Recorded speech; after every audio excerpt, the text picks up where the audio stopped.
به به، امروز هم اینجا هستیم، قراره یه دیش تعویض بکنیم. ما امروز با این دیشه کار داریم، میخوره به سمت اونور.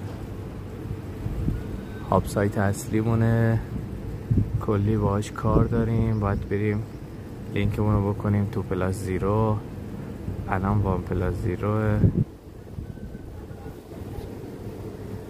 خب من اینو فعلا به شما نشون بدم.